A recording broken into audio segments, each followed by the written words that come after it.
কবিতা নিগ্রো, কবি নিকোলাস গিয়েন। একটি ব্লুজ পাঠিয়ে দিল ছন্দময় আর্তনাদ চমৎকার ভোরের দিকে। লিলি শুভ্র দক্ষিণ তার চাবুক নিয়ে বেরিয়ে এলো, ভাঙল তাকে। কোচি নিগ্রো ছেলেমেয়েরা স্কুলে যায়, সঙ্গে তাদের ঘিরে রয়েছে শিক্ষা বন্দুক। যখন তারা ক্লাসের মধ্যে ঢুকবে এসে, তারা দেখবে জিম ক্রো স্বয়ং তাদের শিক্ষক। লিঞ্চ নামে সেই জজ সাহেবের ছেলেমেয়েরাই অন্য ছাত্র। প্রত্যেকটি নিগ্রো শিশুর দেরাজে থাকবে কালির বদলে তাজা রক্ত, পেন্সিল নয়, জ্বলন্ত কাঠ। এই তো দক্ষিণ। এখানে কখনো চাবুকের শীষ থেমে থাকে না। সেই অত্যাচারিত জগতে, সেই কর্কশ গ্যাংগ্রিন হওয়া অসহ্য আকাশের নিচে নিগ্রো শিশুরা সাদা শিশুদের পাশে বসে লেখাপড়া করতে পারবে না।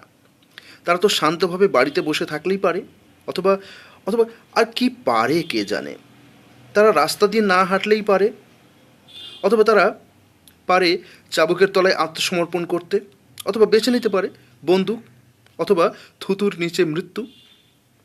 তারা একটি সুন্দরী মেয়েকে দেখে শীষ দিতে পারে, অথবা ভয় পেয়ে চোখ নিচু করে বলতে পারে হ্যাঁ, মাথা নিচু করে বলতে পারে হ্যাঁ।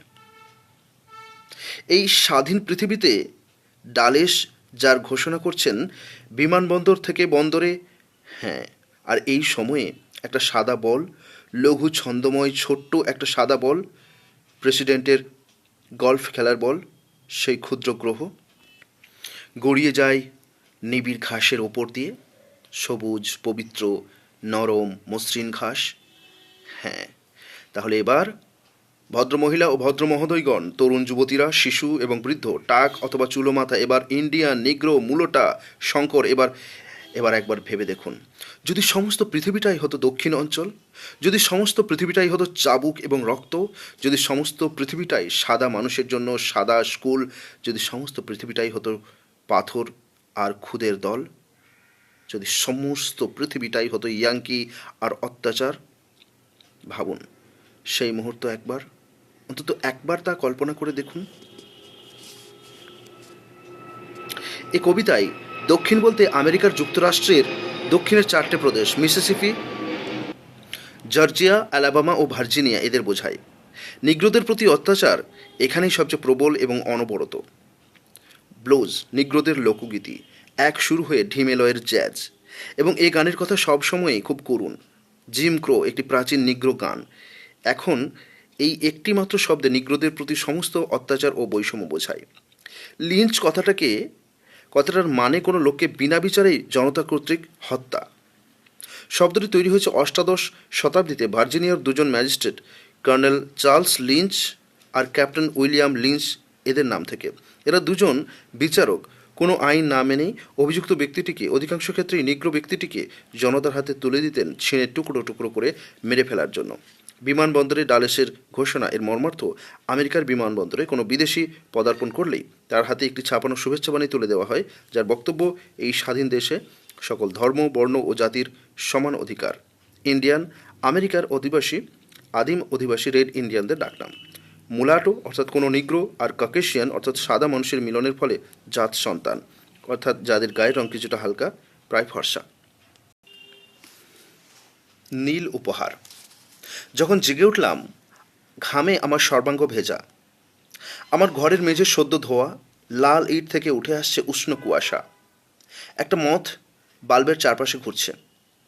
আলোয় বিভ্রান্ত হয়ে। লিখেছেন অক্তাভিও পাজ, 1914, মার্কিন যুক্তরাষ্ট্রে জন্ম, মেক্সিকো। শিক্ষা। আমি খাট থেকে নেমে খালি পায়ে সাবধানে হেঁটে এলাম, যাতে না একটা কাঁকড়া বিছেকে মারিয়ে দিতে হয়। জানালার কাছে দাঁড়িয়ে আমি ঘুমন্ত প্রান্তর থেকে ভেসে আসা হাওয়ায় নিঃশ্বাস নেই। আমি শুনতে পাই রাত্রির গভীর রমণী নিঃশ্বাস। তারপর আমি বাথরুমে গিয়ে বেসিনে জল ঢেলে তোয়ালেটা ভিজিয়ে নিলাম। ভিজে তোয়ালে দিয়ে আমি আমার বুক ও পা মুছে খানিকটা শুকনো হয়ে পোশাক পরতে শুরু করি। আগে দেখে নিই জামা কাপড়ের ভাঁজে ছাড় পোকা টোকা লুকিয়ে আছে কিনা। হালকা পায়ে সবুজ রং করা সিঁড়ি বেয়ে নেমে এসে হোটেল ম্যানেজারের মুখোমুখি পড়ে যায়। লোকটার এক চোখ কানা, দুঃখী, স্বল্পভাষী মানুষ। সে একটা দড়ির চেয়ারে বসে সিগারেট টানছিল চোখ বুজে। সে ভালো চোখটা খুলে আমার দিকে তাকালো, শুকনো গলায় প্রশ্ন করলো, কোথায় যাচ্ছেন সেনর? একটু বেরিয়ে আসি, আমার ঘরের মধ্যে বড় গরম। কিন্তু এখন তো সব বন্ধ, আমাদের এখানে রাস্তায় আলো থাকে না, আপনার ঘরে থাকাই ভালো। আমি কাঁধ ঝাঁকিয়ে নিম্নস্বরে বললাম, এখনই ফিরে আসবো। অন্ধকারে বেরিয়ে এলাম। প্রথমটাই আমি কিছুই দেখতে পেলাম না। পাথর বাঁধানো রাস্তা দিয়ে সোজা খানিকটা হেঁটে আমি সিগারেট ধরানোর জন্য দাঁড়ালাম। হঠাৎ একটা কালো মেঘের পেছন থেকে বেরিয়ে এলো চাঁদ। উদ্ভাসিত করে তুলল একটা জল হাওয়া জর্জর দেওয়াল। সেই বিপুল সাদায় আমার প্রায় চোখ ঝলসে গিয়েছিল। ঝুরু ঝুরু বাতাস দুলে উঠল। আমার নাকে ভেসে এলো তেঁতুল গাছের গন্ধ। রাত্রির মধ্যে পাতার খসখসানি ও কীটের গুঞ্জন। চোখ তুলে তাকালাম উঁচুতে। এখন নক্ষত্র ফুটে উঠেছে। আমার মনে হলো এই বিশ্ব একটি বিশাল সংকেত প্রকল্প, বিশাল অস্তিত্বের কথোপকথন। আমার কান, ঝিঁঝিরে ডাক, তারার মিটমিটানি, এগুলি সবই আসলে সেই সংলাপের জ্যোতি, পর্ব, অসম তাল। আমি একটিমাত্র শব্দের একটিমাত্র সিলেবল। কিন্তু সেই শব্দটা কি? কে সেই শব্দ উচ্চারণ করেছে? কাকে? আমি সিগারেটটা রাস্তার পাশে ছুঁড়ে দিলাম। সেটা জ্বলন্ত অর্ধবৃত্তে ধূমকেতুর ছোট্ট সংস্করণের মতো ঘুরে পড়ল। আমি অনেকক্ষণ ধরে হাঁটলাম। নিজেকে নিরাপদ এবং মুক্ত মনে হলো, কারণ সেই বিশাল ওষ্ঠ আমাকে এমন স্পষ্টভাবে উচ্চারণ করছে, এমন সুখে। রাত্রি একটি চক্ষুর উদ্যান। যখন একটি রাস্তা পার হচ্ছিলাম বুঝতে পারলাম কেউ যেন একটা দরজা দিয়ে বেরিয়ে এলো। ফিরে তাকিয়ে কারোকে দেখতে পেলাম না। দ্রুত হাঁটতে শুরু করি। একটু পরেই পাথরের ফুটপাতে লোহা পরানো জুতোর শব্দ। পিছন ফিরে তাকাইনি, যদিও অনুভব করছি একটা ছায়া আমার কাছাকাছি এগিয়ে আসছে। দৌড়বো ভেবেছিলাম, পারিনি। হঠাৎ আমি থেমে গেলাম, কেন জানি না। আমি আত্মরক্ষার জন্য প্রস্তুত হচ্ছিলাম, কিন্তু তখনই আমার পিঠে একটা ছুরির তীক্ষ্ণ ফলার স্পর্শ টের পেলাম। একটি চাপা কণ্ঠস্বর, নড়বেন না সেনর, তাহলেই কিন্তু মৃত্যু। মাথা না ঘুরিয়েই আমি বললাম, তুমি কি চাও? কি চাও? আপনার চোখ সেনর। লোকটির গলা অদ্ভুত রকমের ভদ্র, যেন কিছুটা অপ্রস্তুত। আমার চোখ? আমার চোখ নিয়ে কী করবে? দেখো, আমার কাছে কিছু টাকা আছে, খুব বেশি নয় যদিও, তা সবই আমি তোমাকে দিয়ে দিচ্ছি। আমাকে ছেড়ে দাও, আমাকে মেরো না। না সেনর, আমি আপনাকে খুন করতে চাই না, আমি শুধু আপনার চোখ দুটো চাই।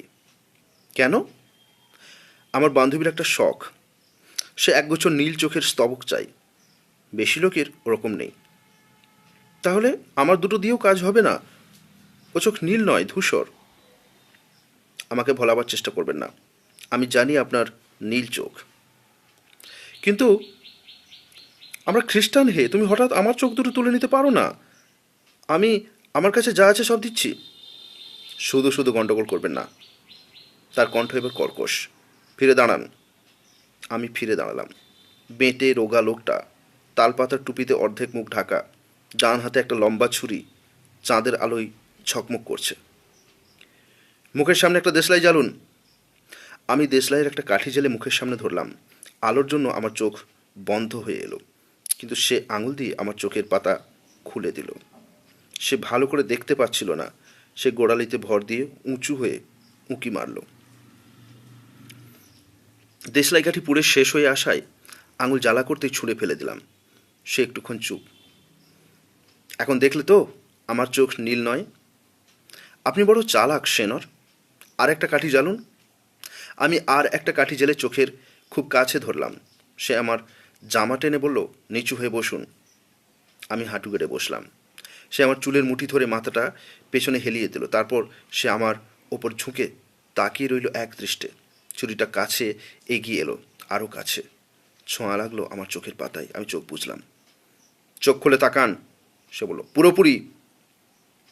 আমার চোখ চাইলাম। দেশলাইয়ের আগুনে পুড়ে গেল আমার চোখের পাতা। হঠাৎ সে আমায় ছেড়ে দিল। না, নীল নয়, মাপ চাইছি আমি।